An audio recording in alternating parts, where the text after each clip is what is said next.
Lundi, en Floride, le président américain menace d'imposer des droits de douane de 200% sur les vins et champagnes français. La raison est claire, Emmanuel Macron refuse de rejoindre le Conseil de paix voulu par Washington. Un refus net, assumé et immédiatement sanctionné par une menace commerciale. La scène est brutale. Trump parle cash. Selon lui, taxer le vin français forcerait Paris à rentrer dans le rang. Il y adhérera, lâche-t-il, sûr de son levier. Derrière cette phrase, une méthode bien connue, utiliser l'économie comme instrument de pression diplomatique. À Paris, la réaction est immédiate. L'Élysée dénonce une menace inacceptable.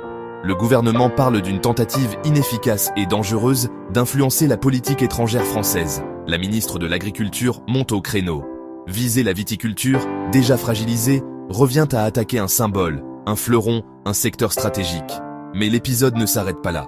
Quelques heures plus tard, Donald Trump publie un message privé d'Emmanuel Macron. Un message réel, confirmé par l'Élysée. Macron y propose l'organisation d'un G7 à Paris, avec une ouverture possible aux Russes. Une divulgation qui ajoute une couche de tension et expose les coulisses d'une relation déjà électrique. Ce qui se joue ici dépasse le vin et le champagne. C'est une nouvelle façon de faire de la diplomatie. Frontale, transactionnelle, sans filtre.